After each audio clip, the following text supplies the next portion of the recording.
जय मसीह की। स्वागत है आप सभी का एसके अनमोल प्रेम चैनल में। आज हम एक ऐसे रहस्य से पर्दा उठाने जा रहे हैं जो सदियों से लोगों के मन में प्रश्न बनकर खड़ा है। क्या कोई मनुष्य वास्तव में परमेश्वर को देख सकता है? अगर हां, तो वह कौन था जिसने परमेश्वर को देखा?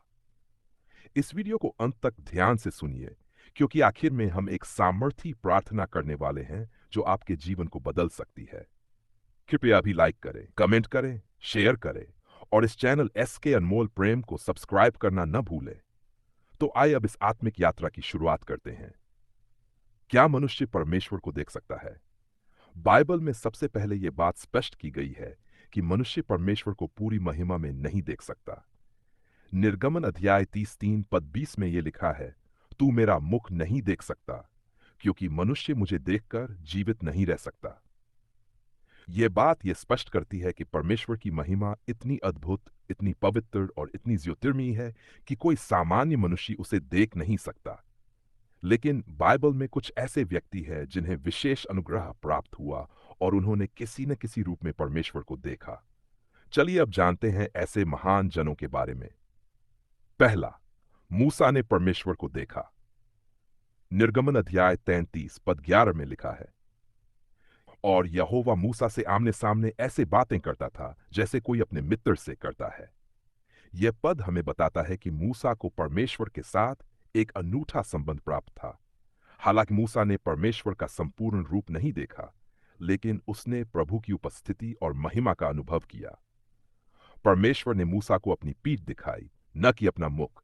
जब मूसा ने परमेश्वर से कहा कि मुझे अपना तेज दिखा, तब परमेश्वर ने उत्तर दिया, मैं तुझे अपनी सारी भलाई दिखाऊंगा और तेरा नाम लेकर पुकारूंगा। यह घटना यह दर्शाती है कि मूसा ने परमेश्वर की महिमा का आंशिक रूप से दर्शन किया। दूसरा, यशायाह अध्याय 6 पद 1 से 4 में यशायाह भविष्यवक्ता कहते हैं, मैंने प्रभु को देखा जो ऊंचे और ऊंचे सिंहासन पर विराजमान था। उसके वस्त्रों की झलक मंदिर को भर रही थी। यह एक दर्शन था, एक दिव्य दृष्टांत जिसमें यशायाह ने प्रभु को महिमामंडित रूप में देखा। स्वर्गदूत पवित्र पवित्र पवित्र कहकर उसकी स्तुति कर रहे थे। यहेजकेल की दृष्टि। यहेजकेल अध्याय 1 में यहेजकेल भविष्यवक्ता ने प्रभु की महिमा का अद्भुत दर्शन किया। उसने आकाश खुलते हुए देखा और चारों ओर स्वर्गिक प्राणियों, रथों और एक सिंहासन पर विराजमान एक स्वरूप को देखा जो मनुष्य के समान था। यह परमेश्वर की महिमा और उपस्थिति का एक अलौकिक दर्शन था। यहेजकेल कहता है कि यह यहोवा की महिमा की छाया थी। चौथा, दानियेल की दृष्टि। दानियेल अध्याय 7 पद 9 और 10 में लिखा है, मैंने देखा कि सिंहासन रखे गए और एक पुराना दिन वाला विराजमान हुआ। यह भी एक स्वप्न और दर्शन था जिसमें परमेश्वर को सिंहासन पर बैठे हुए दिखाया गया।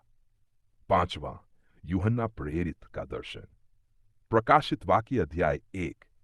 यूहन्ना ने यीशु मसीह को महिमा में देखा।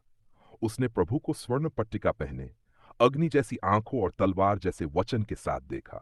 प्रकाशित वाक्य अध्याय 4 में यूहन्ना कहता है, मैंने स्वर्ग का एक द्वार खुला देखा और उसने स्वर्गीय सिंहासन, 4 प्राणी, 24 प्राचीनों और परमेश्वर की आराधना को देखा। तो अब प्रश्न उठता है, क्या ये सभी ने परमेश्वर को देखा?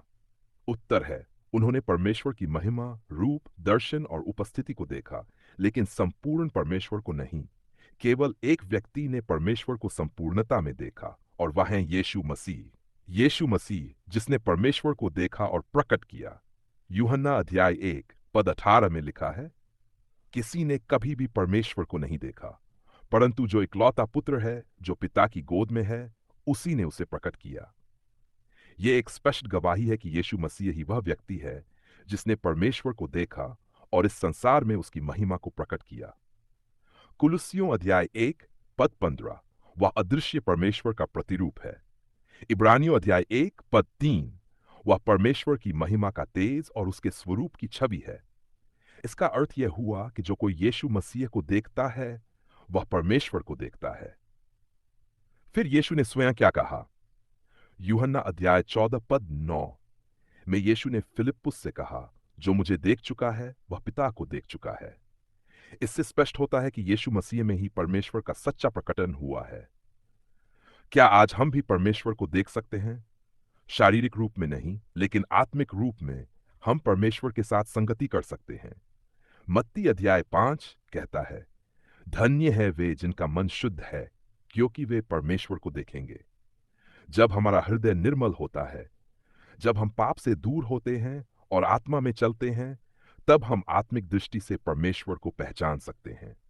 अंत में एक महत्वपूर्ण बात, परमेश्वर को देखने की लालसा, उसकी उपस्थिति में जीने की अभिलाषा हमें शुद्धता, विनम्रता और विश्वास में बढ़ने को प्रेरित करती है। यीशु मसीह के बिना कोई भी परमेश्वर के पास नहीं आ सकता। केवल वही मार्ग, सत्य और जीवन है। यदि आप सच में परमेश्वर को जानना और अनुभव करना चाहते हैं, तो यीशु मसीह को अपने जीवन में स्वीकार कीजिए। वह आज भी अपने लोगों से प्रकट होता है, आत्मा में, वचन में और सामर्थी अनुभवों के द्वारा। अब हम एक प्रार्थना करेंगे जो आपके जीवन को बदल सकती है। कृपया आंखें बंद करें और दिल से प्रार्थना में शामिल हों। हे स्वर्गीय पिता, मैं तेरा धन्यवाद करता हूं कि तू एक जीवित और सामर्थी परमेश्वर है। आज मैंने तेरे वचन से सीखा कि तुझसे कोई मनुष्य संपूर्ण रूप से नहीं मिल सकता, लेकिन यीशु मसीह के माध्यम से तूने हमें अपने आप को प्रकट किया। हे प्रभु, मैं चाहता हूं कि मैं तुझे जानूं, तुझे पहचानूं और तेरी महिमा का दर्शन करूं। मेरे हृदय को शुद्ध कर, मेरे पापों को क्षमा कर और मुझे अपने आत्मा से भर दे। जैसे तूने मूसा, यशायाह, यहेजकेल और यूहन्ना को दर्शन दिया, वैसे ही मैं भी तेरी उपस्थिति को अनुभव करना चाहता हूं। हे प्रभु यीशु मसीह, तू मेरे जीवन में प्रवेश कर, मेरा उद्धार कर और मुझे अपना बना ले। मैं अपना जीवन तुझे समर्पित करता हूं। मुझे दिन प्रतिदिन अपने निकट ला और तेरे प्रेम और सच्चाई में चलना सिखा। धन्यवाद पिता, धन्यवाद यीशु, धन्यवाद पवित्र आत्मा। मैं ये प्रार्थना यीशु मसीह के नाम से करता हूं।